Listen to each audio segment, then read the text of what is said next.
আফগান যুদ্ধের একজন commander Ali মার্কাজ থেকে রওনা হওয়ার 3 দিন পর মুজাহিদ কাফেলাটি একদিন সকালে তাঁবু গুটিয়ে নিচ্ছিল। অতঃপর মুজাহিদ কাফেলাটি অতিক্রম করলো একটি সংকীর্ণ নালা। এমন সময় কমান্ডার আলী পাশের পাহাড়ে দেখতে পেল মুজাহিদ সাদৃশ্য একটি লোকের ঘিরে রয়েছে কিছু মানুষ। আলী তৎক্ষণাৎ কাফেলার গতিরোধ করে নিজে এগিয়ে গেলেন দাঁড়ানো লোকগুলোর দিকে। জানতে পারলেন এক বৃদ্ধা লোক পাহাড় খনন করতে চাচ্ছেন, কিন্তু উপস্থিত লোকজন তাকে পাহাড় খনন করতে বাধা দিচ্ছে। বৃদ্ধা তাদের কথা না মেনে পাহাড় খনন শুরু করলে তাকে তিরস্কার করে। আলী উপস্থিত লোকদের জিজ্ঞাসা করলে তারা বলল, এই বৃদ্ধ পাগল হয়ে গেছে। সে বলছে তার স্ত্রী সন্তানরা নাকি এ পাহাড়ে চাপা পড়েছে। আমরা তাকে অনেক বুঝিয়েছি যে তোমার স্ত্রী সন্তান পাহাড়ে চাপা পড়লো তারা আর বেঁচে নেই, কাজে পাহাড় খুঁড়ে তোমার কি লাভ হবে? কিন্তু বৃদ্ধ আমাদের কথা শুনছে না। আলী বৃদ্ধকে জিজ্ঞাসা করলো, বাবা আপনি কেন পাহাড় খুঁড়তে চাচ্ছেন? আপনার স্ত্রী সন্তানরা এখানে চাপা পড়লেও তো তারা আর বেঁচে নেই। এছাড়া একা কি আপনার পক্ষে পাহাড় খনন করা সম্ভব নয়? বৃদ্ধ লোকটি বললেন, বেটা জীবিত না মৃত সেটা কথা নয়, আমি এদের এখান থেকে নিজের এলাকায় কবরস্থান দাপন করতে চাই, কিন্তু সহযোগিতার পরিবর্তে আমাকে নিয়ে ঠাট্টা বিদ্রুপ করছে। এদের ব্যবহারে আমি অত্যন্ত ব্যথিত। আলী বললেন, ঘটনা কি খুলে বলুন। বৃদ্ধ কতক্ষণ চোখ বন্ধ করে পরে বললেন, এখান থেকে 2 মাইল উত্তরে পাহাড়ে বিপরীত দিকে গ্রামে আমার বাড়ি। আজ থেকে 3 বছর পূর্বে খুবই সুখী ছিলাম আমরা। আমাদের গ্রামটি ছিল আঙ্গুর, আখরোট, সেব ইত্যাদি ফলে সবচেয়ে উর্বর জমি। সারা গ্রামের মানুষ সুখ স্বচ্ছন্দে ছিল। এমন অবস্থায় রুশ বাহিনী আফগানিস্তানে আগ্রাসন চালালো। তারপর বিভিন্ন স্থানে আক্রমণের পর একদিন আধা ডজন বোমার ও বিমান গ্রামটির উপর বৃষ্টির মতো বোমা বর্ষণ শুরু করলো। পুরো গ্রামটি পরিণত হলো মৃত্যুপুরীতে। সাজানো সুন্দর বাগান, গোছালো ঘর বাড়ি সব বিনাশ হয়ে গেল। যারা বেঁচে ছিল বোমারু বিমান চলে যাওয়ার পর তারা গ্রাম ছেড়ে চলে গেল। এ সময় আমার এক পুত্র ও পুত্রবধূ শহীদ হলো। ছোট 2 সন্তান ও স্ত্রীকে নিয়ে আমি এখানে আশ্রয় নিলাম। এ পাহাড়ে ছোট একটি গর্ত ছিল, আমি তাদের সেখানে বসে এক গ্রামে চলে গেলাম আহতদের সেবা ও নিজের দাবন করার জন্য। গ্রামের স্থানে স্থানে আগুন জ্বলছিল। আমি অন্যদের সাথে নিয়ে আহত ও শহীদদের ধ্বংসাবশেষ নিচ থেকে উদ্ধার করছিলাম। ধ্বংসাবশেষ থেকে নিহত ও আহতদের উদ্ধার করে নিজেদের কাপন দাপন শেষ না করতে আবার শুরু হলো রুশ বোমারু বিমানের বোম্বিং। আমরা নিরাপদ আশ্রয়ের জন্য পাহাড়ের দিকে দৌড়াতে শুরু করলাম। যে যেদিকে পারলো দৌড়ে প্রাণ বাঁচার চেষ্টা করলো। ঘর বাড়ি শস্যক্ষেত বোমার আঘাত থেকে কোনো কিছু রক্ষা পেল না। আমি পরিমরি করে প্রায় পাহাড়ের কাছে পৌঁছলাম। হঠাৎ করে আমার পাশে বিস্ফোরিত হলো এক প্রকাণ্ড বোমা। দূরে ছিটকে পড়লাম আমি। পরে কি হলো আর কতক্ষণ এভাবে ছিলাম আমি জানি না। আমার যখন হুঁশ ফিরে এলো দেখলাম আমি হাসপাতালে বেডে শুয়ে আছি। আশেপাশে তাকিয়ে দেখি আমার গ্রাম ও পাহাড় পরিচিত আরো কয়েকজন আহত অবস্থার যন্ত্রণায় ছটফট করছে। স্ত্রী পুত্রদের কথা মনে পড়লো আমার। প্রতিবেশীকে জিজ্ঞাসা করলাম, তারা কিছু বলতে পারলো না। ডাক্তার জিজ্ঞেস করলে জানালো, তোমাকে যে সৈনিক হাসপাতালে নিয়ে এসছে কাল সে আসবে, তুমি তাকে জিজ্ঞেস করো। পরদিন সৈনিক এলে আমার প্রশ্নের জবাবে সে বলল, যেখানে তুমি আহত হয়ে পড়ছিলে সেখানে আমি কোনো নারী বা শিশুকে দেখিনি। তার কথা শুনে আমার শুষ্ক ঠোঁট জিহ্বা দিয়ে ভিজিয়ে নিলাম। বললাম, আল্লাহর শুকর, জালেমদের হাত থেকে আমার স্ত্রী ও পুত্ররা বেঁচে গেছে। আমার ধারণা ছিল বোম্বিং থেকে রেহাই পেয়ে ওরা পাকিস্তান চলে গেছে। 2 মাস হাসপাতালে পরে থাকার পর কিছুটা সুস্থ হলাম, কিন্তু জালেম রুশ বাহিনী আমাদেরকে জেলখানায় চালান করলো। জেলখানায় স্বীকারোক্তি আদায়ের জন্য চালালো অত্যাচার। সে অত্যাচার আর জুলুমের কথা স্মরণ হলে আমার শরীরের লোম এখনো দাঁড়িয়ে যায়। অবর্ণনীয় অত্যাচার করে জিজ্ঞাসা করা হতো, বলো মুজাহিদদের সাথে তোমার কি সম্পর্ক?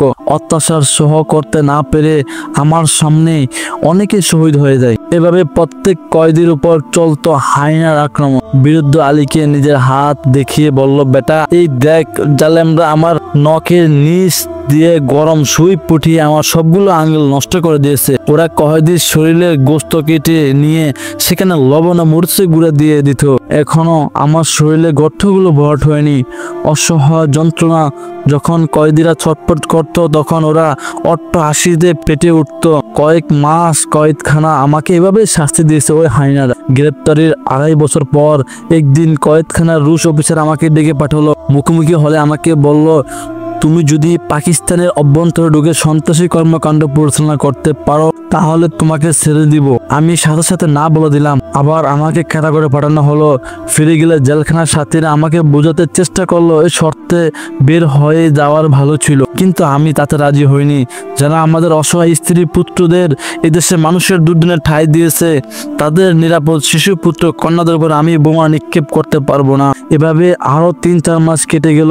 হঠাৎ একদিন জানি না কি কারণে তারা আমাকে ছেড়ে দিল। হয়তো এমনও মনে হতে পারে যে আমি বুড়ো হয়ে গেছি, ওদের বিরুদ্ধে আমার তেমন কোনো কিছু করা সম্ভব নয়, তাই অকারণে তাদের চাল ডাল খায় আমার মতো অকর্ম বুড়োকে কেন পালবে, এই জন্য হয়তো মুক্তি পেয়েছি। মুক্তি পাওয়ার পর আমি সোজা পাকিস্তান চলে যাই। সেখানে দীর্ঘ 2 মাস পর্যন্ত আমার পুত্র স্ত্রীদের খোঁজ করে কোনো খবর পাইনি। অনেক প্রতিবেশী ও পরিচিতদের সাথে সাক্ষাৎ হয়েছে, কিন্তু তারা কেউ আমার স্ত্রী পুত্রদের পাকিস্তানে দেখেনি। শেষ পর্যন্ত আমি আবার আফগানিস্তানে চলে আসলাম।